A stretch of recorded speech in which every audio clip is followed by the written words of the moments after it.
Hey guys, welcome to the vlog. आज है ईद, तो मेरा व्लॉग स्टार्ट होता है सेवइयों से, बिकॉज इस ईद की स्पेशलिटी है सेवइयाँ। तो यहाँ पर मैंने सेवइयाँ ही बना ली हैं, चिकन भी बना लिया है और आरिज़ को भी निला दिया है। और आरिज़ राजा बाबू बन गए हैं, यहाँ पर रेडी हो गए हैं बिल्कुल ईद के लिए। और आरिज़ ने और आरिज़ के डैडा ने ट्विनिंग की है ड्रेस में, वाइट शर्ट और ब्लू पैंट। तो यहाँ पर मैंने ये चिकन रेडी कर दिया है, बिकॉज हम दिल्ली जाते हैं, दिल्ली से कोई इधर नहीं आता है, तो इसलिए मैंने ज़्यादा आइटम्स नहीं बनाए। और ये चिकन आरिज़ का फेवरेट है। खा लो आप। ये बहुत गर्म है। गर्म है? नहीं गर्म नहीं। और यहाँ पे निकल गए हम दिल्ली के लिए, बिकॉज सब मिलके दिल्ली में ही ईद मनाते हैं। हमारी पूरी फैमिली दिल्ली में ही रहती है। आज आरिज़ और डैडा ने पहने हैं वाइट शर्ट्स, है ना? गेस करके बता कहाँ पे जा रहे हैं। गेस करके बताएं। मम्मा मत बताना गाइस को। नहीं बताऊँ गाइस को। ये बताया, बड़ा बताया। ओहो, उल्लू बनाया, बड़ा मजा आया। हाँ। बताओ मम्मा, बताओ क्या है आज ईद है। हाँ। तो अभी हम जा रहे हैं Delhi. Happy to all of you. और आज हम थोड़ा सा लेट हो गए, मेरी मेड नहीं आई आज के दिन ही नहीं आना था मेरी मेड को। तो अभी जस्ट हम निकले हैं, 4 बज गए हैं यहाँ से निकलते अब जाएंगे, मिलेंगे लोगों से, खाएंगे पियेंगे, मजे करेंगे। हाँ बेबी। और मैंने ये पहना है Viva suit set. Last year मैंने वीवा का ही पहना था, यस बेबी, और ब्लू कलर ही था, बट ये फॉइल प्रिंट का है, काफी अच्छा लग रहा है देखने में। मम्मा पानी की बोतल क्यों नहीं लाई? मुझे प्यास लग रही है। नहीं लाई बेबी मैं पानी की बोतल। आरिज़ के साथ खेलते खेलते ना यहाँ पर मैं सो गई थी, और जस्ट इसके बाद मैं सोकर उठी हूँ तो देखा हम कब्रिस्तान के आगे खड़े हैं। अरे बेबी जाओ, चलो तुम भी। औरतें नहीं जाती अंदर, नहीं जाती औरतें अंदर, नहीं कब्रिस्तान में नहीं जाती। जाओ, नहीं सलाम करना, ठीक है? ठीक है, बोलना सलाम दादी, हैप्पी। मम्मा मुझे 46 लाख किराया पानी का।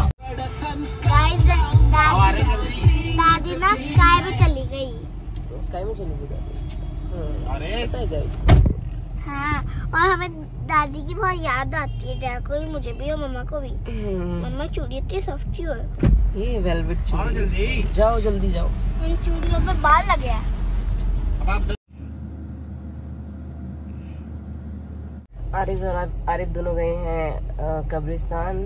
बहुत दिन से कब्रिस्तान नहीं आए थे मम्मी की कब्र पे। तो यहाँ पर हुआ ये अभी कि कल आरिज़ सडनली बोलने लगा कि आप बहुत गंदे हो, आपको दादी की याद नहीं आती, और क्या कहते हैं, आप दादी के पास मिलने नहीं आते, और आपने मुझे भी नहीं मिलवाया। तो फिर आरिफ ने बोला था कि आज तो लेट हो रहे हैं, तो हम कल चलेंगे, जब कल ईद है ना, कल आएंगे शालीमार, जब मिलने चलेंगे दादी से। तो अभी भी उसने, जैसे वो इस एरिया को देखता है ना, वो खुद ही याद दिला देता है कि यहाँ पर ना दादी है, दादी से मिलने चलते हैं। तो फिर अभी मैं तो सो गई थी, मुझे तो इतनी नींद आ रही है, रात में नींद पूरी नहीं हो पाई थी, तो मैं तो सोती हुई आ रही हूँ रास्ते में से। और सडनली जब गाड़ी इधर को मुड़ी है ना, तब मेरा ध्यान गया है कि इधर क्यों जा रहे हैं। तो अभी इसके बाद हम घर जाएंगे। बहुत ज़्यादा थकावट हो रही है, पता नहीं क्या प्रॉब्लम हो रही है, वेट गेन भी हो रहा है, बीपी लो भी हो रहा है, काफ़ी सारी प्रॉब्लम्स हो रही हैं। अरे यार मैं भूल गई, इनको देखकर मुझे याद आया, ये देखो अभी वेट कर रही है यहाँ पर, मैं बिल्कुल भी चेंज नहीं लाई हूँ, तो खैरात कर देती। अब मैं कल भी सोच रही थी, कल भी नहीं मैं घर से बाहर निकल पाई खैरात करने के लिए। और अभी ना ये मुझे सूट के लिए बोलने लगी, तो मुझे सडनली याद आया कि मैंने ना इस बार ना तो रमजान में ना ईद पे मम्मी का सूट निकाला ही नहीं है, मेरे को याद ही नहीं रहा, मैं इतना ज़्यादा बिजी हो गई। मैं सोच रही हूँ कि मैं अभी ही कर देती हूँ ये काम, देखती हूँ अगर यहाँ पे कोई शॉप होगी ना, एक सूट ला के मैं इनको दे देती हूँ, तो ये दुआ कर देंगी मम्मी के लिए। तो मैं ये सोच रही हूँ कि ये काम भी अभी कर लेते हैं, बिकॉज अब आज का ये दिन है, फिर तो नहीं हो पाएगा पॉसिबल, और फिर बिजी हो जाएंगे अपनी अपनी लाइफ में, फिर याद भी नहीं रहेगा। से ये लेके आया। मैं बस सोच ही थी, इतनी देर में आरिफ आ गई, वो बोलने लगी कि मैं दे देता हूँ इनको पैसे, और मेरे पास चेंज नहीं है, मैं इन्हीं से ही ले लूँगा, शायद इनके पास होंगे। तो वो जो अम्मा आई थी ना, उन्होंने बोला कि मेरे पास चेंज है, तो आरिफ जाके वहाँ पे बांटने लगे। बेबी आप देखो, ये लाए हो, दादी से मिल लिए थे? अच्छा लगा आपको मिलके? अच्छा लगता है आपको दादी से मिलके? अच्छा से। तो आप जल्दी जल्दी क्यों नहीं आते हो फिर दादी से मिलने? जल्दी जल्दी क्यों नहीं आते फिर दादी से मिलने? आना चाहिए ना, आप याद ही नहीं दिलाते हो डैडा को भी, डैडा तो बिजी रहते हैं ना। अरे यार ये सेट नहीं हो रहा, आना चाहिए ना आपको मिलने। क्यों नहीं आते हो आप बताओ? मामा की इसको फेस पे मत लगाओ बीवी, फेस पे नहीं लगाते हैं इसको। क्यों? मत लगाओ। चेंज मिल गए डाडा को, सबको दे रहे हैं। बच्चे भी आ गए, इतने सारे लोग आ गए बीवी, काफी सारे लोग बैठे हुए हैं। सबको मतलब ये नीचे ऑलमोस्ट बहुत सारे लोग बैठे हुए हैं, उधर भी हैं नीचे छोटे छोटे बच्चे भी हैं, काफी सारे लोग हैं। सबसे पहले गए हम आरेज की बड़ी मम्मी के पास, बट वो घर पे थी नहीं, वो अपने मायके गई हुई थी। तो हमने वहाँ पर खाया चिकन बिरयानी, दही बल्ले और सेवैयाँ। फिर मैं आ गई अपनी भाभी के घर, वहाँ मैंने खाया कोफ्ते बिरयानी और ये रूह अफ़ज़ा फ्लेवर्ड खीर और सेवैयाँ।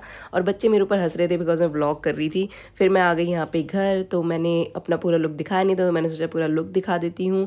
फिर उसके बाद मुझे आरेज आके देखो सो गया, बहुत थक गया था, इतना खेला है बच्चों के साथ कि उसे पूरी थकावट हो गई थी। और वो भी रात में हमारे साथ जाग रहा था, लेट सोया था, इसलिए आते ही उसको हमने सुला दिया। और आज मुझे ये कोरियर रिसीव हुआ है, ये है कैप्रीज का हैंड बैग। ये ब्रांड के बैग ना अक्सर मैं यूज़ करती हूँ और मुझे ये सही लगता था, बट अब कुछ टाइम से ना कुछ प्रॉब्लम्स हैं, तो इसका मैं एक ट्रू रिव्यू देने वाली हूँ यहाँ पर, जो मुझे इसमें प्रॉब्लम लगी। एक्चुअली मैं एक ऐसा बैग ढूंढ रही थी जिसके जो ये हैंडल स्ट्राइप्स होते हैं ना, इनमें साइड में ना एक ये फिनिशिंग देने के लिए एजेस बना देते हैं ग्लू से, तो वो एजेस ना और ब्रांड्स के बैग्स के ना हटते नहीं हैं। वैसे तो ये ब्रांड मेरे लिए बेस्ट है और मैंने आज तक इस ब्रांड के बहुत सारे बैग्स यूज़ किए, मैं इसकी बड़ी फ़ैन हूँ। बट इस अब पता नहीं ऐसा क्या होने लगा है ना, पिछले कुछ बैग्स में कुछ प्रॉब्लम्स निकल गई, इसमें भी है। मुझे ऐसे हैं ये जो स्ट्राइप्स हैं इसके ऐसे चाहिए थे जिसकी स्टिचेस होती है और इसके एजेस अंदर की साइड फोल्ड होते हैं, तो वो ज़्यादा दिनों तक चल जाते हैं। अदरवाइज़ ये 2 to 3 मंथ्स में ही ना इनके एजेस से ये जो ग्लू लगा होता है ना निकल के बाहर आ जाता है और सारी स्टिचेस दिखने लगती हैं और उनमें से ना थ्रेड निकलने लगते हैं, जिसकी वजह से ना बैग का पूरा लुक ही ख़राब हो जाता है। तो इसमें 2 कंपार्टमेंट्स दिए हुए थे, स्पेस अच्छा खासा है और ये पूरा इन्होंने पेपर से स्टफ़ किया हुआ था। और यहाँ पे एक यूनिकॉर्न का छोटा सा लोगो हैंग कर रहा है और ये इसका येलो कलर की ब्रांडिंग है। तो ओवरऑल देखने में इसका लुक बड़ा अच्छा था, बड़ा प्यारा लगा मुझे देखने में, इसलिए मैंने इसको परचेज़ किया। बट इसमें भी प्रॉब्लम वही निकली जो कि इस बैग में आप देख सकते हो, जहाँ से आप इसको पकड़ते हो ना उस जगह से इसके सारा जो ग्लू से फिनिशिंग करते हैं ना वो निकल के बाहर आ जाता है। ये बैग भी मेरा ज़्यादा पुराना नहीं है, तो 2 to 3 मंथ्स में ही इसका ये हाल हो गया था, तो इसलिए मैं ज़्यादा महंगे बैग्स लेना पसंद नहीं करती हूँ। अगर आपको कोई ऐसा ब्रांड पता है जो थोड़ा दिन चल जाता हो, उसकी क्वालिटी ड्यूरेबल हो, तो आप मुझे इसके बारे में बता सकते हैं कमेंट सेक्शन में।